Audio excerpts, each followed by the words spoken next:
Assalamualaikum warahmatullahi wabarakatuh. Perkenalkan, nama saya Koimah Fitri, tim 024 dari Manajemen Pendidikan kelas 2018 A. Saya di sini akan menjelaskan mengenai korupsi dana pendidikan. Nah, permasalahan ini saya angkat dengan latar belakang seperti berikut. Dana pendidikan paling besar di APBN, namun dananya juga besar yang tidak sampai di sekolah atau siswa. Seperlima APBN yang dianggarkan ke dalam bidang pendidikan itu tentunya tidak sedikit. Nah, dengan jumlah sebesar itu, diharapkan lembaga pendidikan itu bisa memanfaatkannya dengan maksimal, sehingga pendidikan akan mengalami kualitas yang meningkat. Namun, sayangnya itu banyak anggaran pendidikan yang dimanfaatkan oleh oknum-oknum tertentu untuk memenuhi kebutuhannya masing-masing. Nah, hal ini terbukti dari data yang dilakukan oleh ICW atau Indonesia Korup Watch. Datanya seperti berikut. Ini pada tahun 2017, korupsi di bidang pendidikan itu peringkatnya memasuki peringkat 3 dengan jumlah kasus 53 dan kerugian negara sekitar 81,8 miliar. Pada tahun 2018 masuk ke peringkat 4 dengan jumlah kasus 12, kerugiannya 16,4 miliar, dan pada tahun 2019 peringkat 4, jumlah kasusnya 18, kerugian negaranya sebanyak 38,3 miliar. Sehingga dapat disimpulkan bahwa korupsi dana pendidikan itu membuat negara itu mengalami kerugian yang sangat besar dan membuat pendidikan tersebut atau pendidikan di Indonesia ini menjadi lemah kualitasnya. Berikut adalah analisis SWOT yang telah saya buat. Untuk yang pertama yaitu kekuatan. Nah, di sini korupsi di sektor pendidikan dilakukan secara berjamaah dan sistematik. Apa sih yang dimaksud dengan cara berjamaah dan sistematik? Korupsi mengenai dana pendidikan ini dilakukan itu tidak hanya pada satu orang saja, melainkan satu orang ini seperti yang bagian apa atau yang pangkatnya lebih tinggi itu akan merembet ke bawah dan ke bawah, sehingga korupsi ini dilakukan itu tidak hanya pada satu orang saja, melainkan banyak orang atau bersama-sama, dan itu tertutupi dengan rapi seperti itu. Kemudian yang kedua, banyaknya objek korupsi yang terdapat di sektor pendidikan.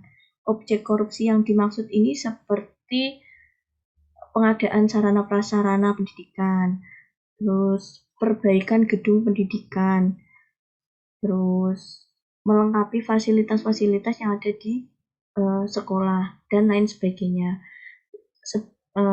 Sehingga dengan alasan adanya objek ini yang seharusnya membutuhkan dana sekian, nanti akan dituliskan membutuhkan dana yang lebih besar, sehingga dana yang kelebihan itu akan dipakai oleh oknum-oknum tertentu dijadikan sarana untuk korupsi seperti itu.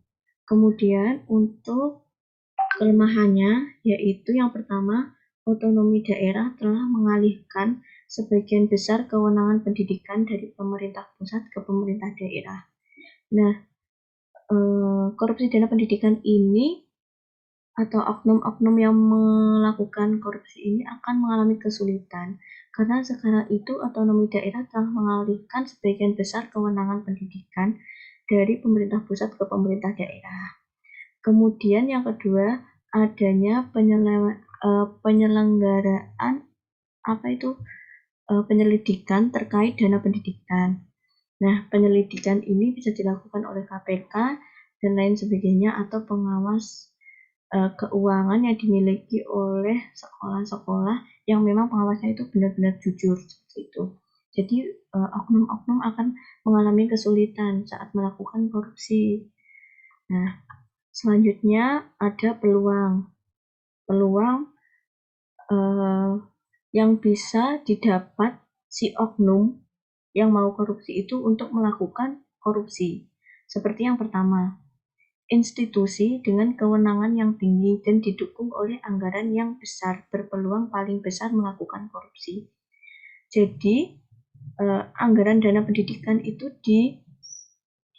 diberikan kepada suatu institusi, dan nanti institusi itu akan menyalurkan ke sekolah seperti itu. Namun dalam kenyataannya institusi ini biasanya melakukan pelanggaran mengenai korupsi dana pendidikan terlebih dahulu. Jadi sebelum dana disalurkan ke sekolah, institusi ini yang memiliki kewenangan tertinggi mengenai dana pendidikan akan melakukan korupsi terlebih dahulu. Jadi mereka memiliki peluang yang besar untuk melakukan korupsi. Kemudian yang kedua, rendahnya kontrol pengelolaan dana pendidikan yang mengakibatkan korupsi bisa berjalan. Nah, korupsi ini bisa berjalan secara mulus, secara sistematis, dan berjamaah karena kontrol atau pengawasan mengenai penyaluran dan pengelolaan dana pendidikan ini kurang maksimal. Jadi masih rendah kontrolnya, seperti itu. Kemudian ada ancaman. Untuk ancamannya yaitu yang pertama, kualitas dan efisiensi layanan pendidikan menurun. Dengan adanya korupsi di bidang pendidikan, maka segala hal yang dibutuhkan dan yang harusnya sudah terlengkapi dengan adanya anggaran pendidikan akan tidak terlengkapi. Karena apa? Dana pendidikannya sudah dikorupsi terlebih dahulu, sehingga mengakibatkan kualitas pendidikan itu menurun. Nah, yang kedua yaitu tingkat kepercayaan masyarakat menurun. Jadi masyarakat akan memiliki pandangan bahwa dana pendidikan itu mungkin sudah dikorupsi oleh oknum-oknum tertentu, atau nanti kalau ada iuran-iuran yang ditarik oleh sekolah, itu biasanya masyarakat memiliki pikiran bahwa dananya itu akan digunakan oleh oknum yang ada di sekolah tersebut, seperti itu. Kesimpulan yang dapat saya simpulkan bahwa dengan adanya penyelidikan dan cara-cara yang lain untuk memberantas korupsi, kegiatan korupsi yang berada di dunia pendidikan masih berjalan dan terus terjadi karena rendahnya pengawasan serta kontrol dana pendidikan. Seperti itu. Sekian presentasi dari saya, Koima Fitri. Apabila ada kesalahan, mohon dimaafkan. Sekian dan wassalamualaikum warahmatullahi wabarakatuh.